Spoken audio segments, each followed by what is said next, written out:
नमस्कार गाइस, स्वागत है आप सभी का हमारे YouTube चैनल स्टडी लिफ्ट में। और आज हम लेकर आए हैं ग्लोब से संबंधित जो अक्षांश और देशांतर रेखाएं होती हैं उनसे संबंधित जो भी क्वेश्चंस कंपटीशन एग्जाम में बनते हैं और बहुत ही इम्पोर्टेंट होते हैं। तो चलिए गाइस शुरू करते हैं आज का वीडियो।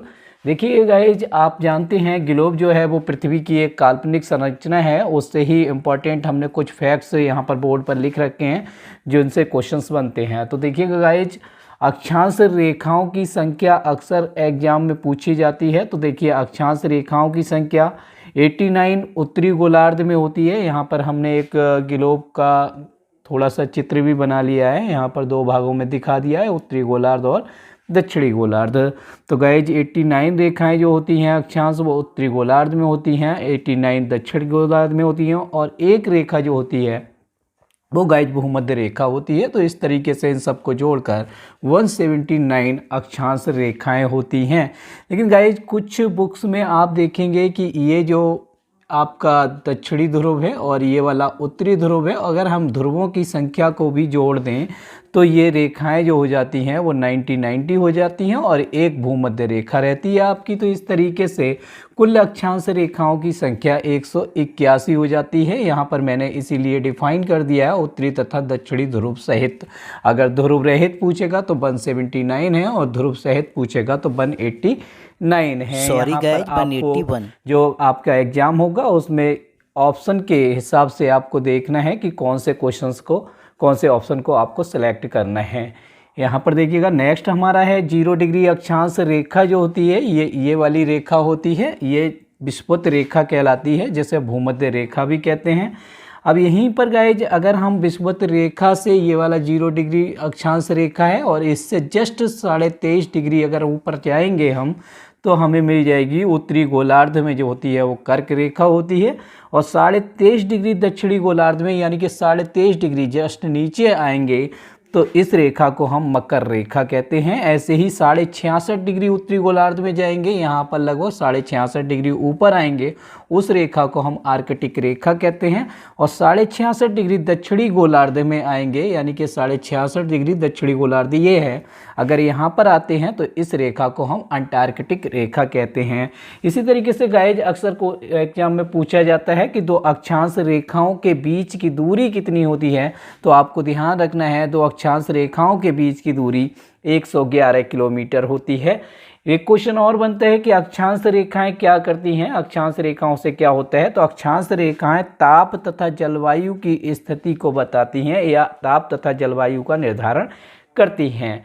इसी तरीके से गाइस दूसरा हमारा बन सकता है कर्क रेखा, जो है भारत के मध्य से और कुल 8 राज्यों से होकर गुजरती है। अगर वो पूछता है कि कर्क रेखा कहाँ से गुजरती है तो भारत के मध्य से गुजरती है।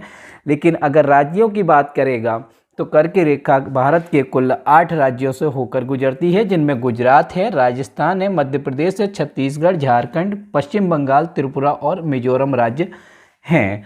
तो यहाँ पर गाइज ये बात समझ में आ गई होगी आप, अक्षांश रेखाओं में से अधिकतर क्वेश्चन यहीं से बनते हैं।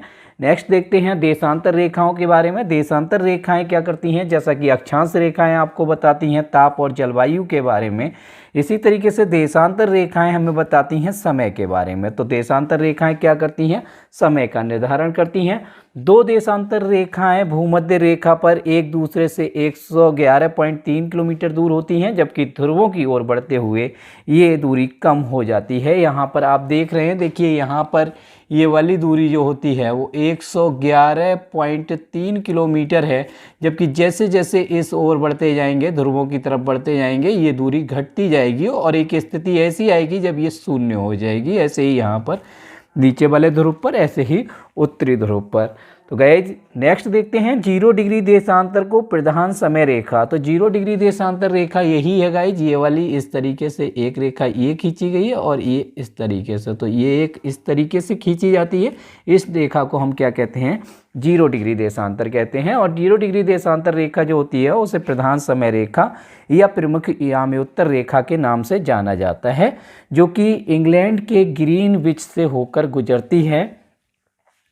नेक्स्ट देखते हैं, नेक्स्ट पॉइंट है हमारा देशांतर रेखाओं की संख्या पूछता है अक्सर एग्जाम में। तो देशांतर रेखाओं की संख्या जो होती है वो 360 होती है, आपको ध्यान रखना है। इसी तरीके से आपसे पूछेगा कि पूरे विश्व को कितने समय जोन में बांटा गया है, तो पूरे विश्व को 24 समय जोन में बांटा गया है, ये भी आपको ध्यान रखना है। और इस तरीके से हम यहाँ पर देख सकते हैं, यहाँ पर मैंने कुछ पॉइंट्स लिखे हैं, देखिए पूर्वी देशांतर और पश्चिमी देशांतर। जो पूर्वी भाग में है वो पूर्वी देशांतर है और पश्चिमी भाग में पश्चिमी देशांतर है। तो यहाँ पर देखिए इस तरीके से ग्लोब में इस तरीके से लाइनें होती हैं, इस तरीके से यहाँ पर आप देख सकते हैं। जब जैसे जैसे हम इधर बढ़ते जाएंगे तो इन दो रेखाओं के बीच जो समय होगा, चूंकि देशांतर रेखाएं समय का ही निर्धारण करती हैं, तो इन दो रेखाओं के बीच में जो समय अंतराल होगा वो 4 मिनट का होगा। यानी इधर जैसे जैसे हम पूर्वी देशांतर की तरफ बढ़ेंगे वैसे वैसे हमें हर रेखा के बाद, प्रत्येक देशांतर रेखा के बाद 4 मिनट का समय ऐड करना होगा। और यदि हम पश्चिमी देशांतर की तरफ बढ़ते हैं तो हमें टाइम जो है वो 4 मिनट माइनस करना होगा पश्चिमी देशांतर की तरफ। तो गाइज कुछ संबंधित क्वेश्चंस थे जो कि बहुत ही इंपॉर्टेंट थे और परीक्षा में पूछे जाते हैं। अगर आपको हमारा वीडियो पसंद आया है तो चैनल को सब्सक्राइब करें, लाइक करें, कमेंट करें। फिर मिलेंगे अगले वीडियो में, तब तक के लिए जय हिंद।